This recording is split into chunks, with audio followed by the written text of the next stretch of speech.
The chilling truth behind the Craigslist killer. They never saw coming the ad that shouldn't have been posted. Hit subscribe, drop a like, and maybe think twice before replying to that next online ad, because tonight's story might just change how you see the internet forever. It began with a single post, a simple Craigslist ad that read, "Looking for someone to talk to. Lonely nights are the worst." It was written by a 23-year-old woman named Samantha Hayes, a college dropout who'd moved to Denver in search of a fresh start. She lived alone in a small apartment above a laundromat, where the hum of washing machines lulled her to sleep every night. On December 3, 2018, Samantha's post went live at 7:42 p.m. By 9 p.m., she was gone. When she didn't show up to work the next morning, her coworker assumed she'd overslept. By lunchtime, her mother was calling her phone nonstop. By evening, the police were standing in her apartment, staring at her laptop, still open to Craigslist. Her final message exchange was chillingly ordinary. The person she'd been talking to used the name Marcus A. His reply was polite, almost shy. "I know what you mean. I hate sleeping alone too. Maybe we could meet and talk?" Investigators later said that one sentence was the beginning of something much darker, a message written by someone who wasn't looking for company, but control. When detectives pulled Samantha's online history, they found that Marcus wasn't a first-time user. The same username had been active in different cities: Phoenix, Portland, Dallas, always responding to lonely ads, always disappearing right after the women did. The digital fingerprints were faint, but something stood out. The same user had created another ad, almost identical to Samantha's, just one day before hers vanished. Lonely? Let's meet and talk about life. No judgment. The trap was spreading. That night, Detective Laura Simmons, a 12-year veteran known for her precision, stayed in the precinct after hours staring at the screen. The glow from the monitor illuminated the exhaustion on her face.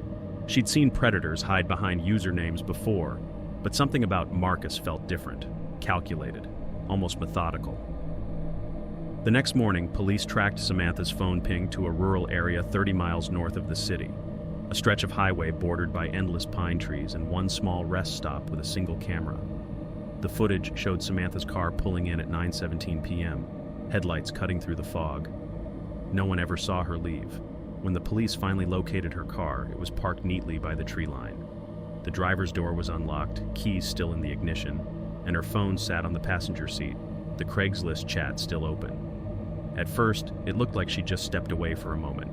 Then the officers opened the trunk.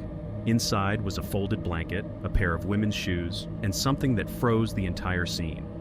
A printed screenshot of her Craigslist ad taped to the inside of the trunk lid. Detective Simmons stared at it for a long time. It wasn't blood or fingerprints that got to her. It was the cold precision of it all. Whoever did this wasn't panicking. They were proud. Back at the station, tech analysts traced the messages through an encrypted relay.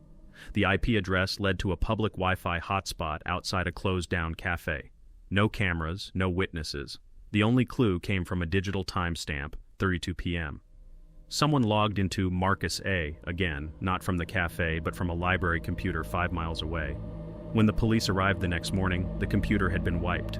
But the librarian remembered something. A man, quiet, polite, wearing gloves. She said he asked her where the security cameras were before sit. Detective Simmons felt it in her gut. He was hunting again. Before leaving, the man had printed something. The librarian didn't know what it was, but when police checked the machine's memory, they found the cached file. It wasn't another ad. It was Samantha's missing person poster, downloaded before it was ever made public. And in the top corner, written by hand, were 3 words that made Detective Simmons's blood run cold. Too late already. Late. The man behind the screen. The press had started calling him the Craigslist Phantom, a name that captured the public's imagination and the police's frustration. Detective Laura Simmons sat in the briefing room, surrounded by stacks of printouts, hundreds of pages of Craigslist messages, phone records, and profiles that blurred together into a single, faceless thread. The room smelled like stale coffee and cold rain from officers' coats. It had been 72 hours since Samantha Hayes vanished, and not a trace of her had turned up beyond the chilling message taped inside her trunk. The team's forensic tech, Eddie Tran, stood by the projector, scrolling through screenshots. "These are all replies from Marcus A.," he said. Same writing pattern, same tone. He always mirrors the victim's language, like he's studying them first. It wasn't random, it was psychological bait. Simmons leaned forward, her eyes narrowing. "So, he's watching before he reaches out." Eddie nodded. "And he doesn't choose just anyone. All of them post about loneliness, isolation. One even mentioned she was scared of living alone." "Predator behavior," Simmons muttered. "He reads pain like a shopping list." Meanwhile, across town, in a dimly lit apartment filled with stacks of old computer parts and half-drunk energy drinks, the man calling himself Marcus A. was online again. His real name was Caleb Morris, 34 years old, former IT technician, no criminal record, no family. The kind of man no one remembered seeing, even when he was standing right in front of them. He sat motionless in front of his glowing monitor, scrolling through local ads. His apartment was silent except for the hum of electronics. The walls were covered in notes, names, numbers, printed photos of women who had posted looking for someone to talk to. Each photo had a small handwritten date next to it. Every date had an ending. Caleb didn't see what he was doing as killing. He thought of it as finishing conversations. He typed another message, his hands steady. "You sound kind. I think I understand you. I know what it's like to feel invisible." He smiled faintly. That line had always worked. At the precinct, Simmons's team finally caught a break. A trace from the library's printer log showed the file had been printed from a temporary account, one that required a photo ID at registration. The name on record, Caleb Morris. The room went silent.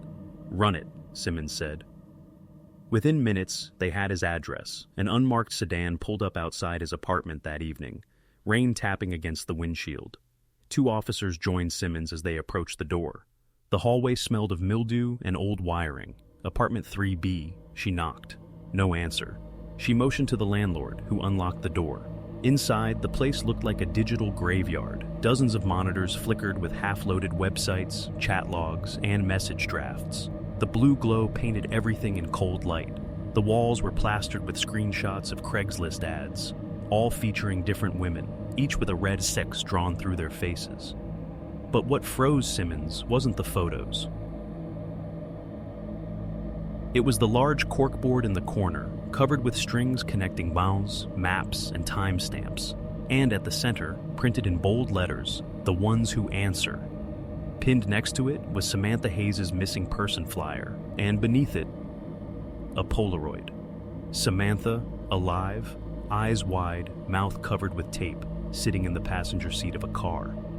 For a moment, no one spoke. Eddie, standing beside her, whispered, "This photo was taken after she disappeared." Simmons's pulse pounded in her ears. "Get forensics in here now. Every device, every hard drive, every inch of this place." They tore through the apartment, careful but desperate. When they powered up one of the external drives, it revealed folders, each one labeled by date and city. Denver, Phoenix, Portland, Dallas. And inside each folder, more photographs. Women, unconscious, bound, some alive, some clearly not. But in Samantha's folder, there was something different. A video file. Simmons hesitated before pressing play. The screen flickered, headlights cutting through the darkness, the camera shaking as if recording from the passenger seat. A faint voice came through, Samantha's. "You said you just wanted to talk." Then a man's calm voice replied, "Talking's over now." The video cut to static. Simmons felt the room tilt. They had him, but they were too late. Then, as the text continued digging, Eddie called out, "Detective, you need to see this." On one of the screens was a live chat window.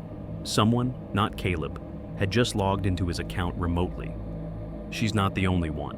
The message blinked once, then the screen went black. Somewhere in the dark web's shadows, another user appeared online under the name Marcus B., and he had just posted a new ad. "Looking for someone to talk to. No judgment. Must be local."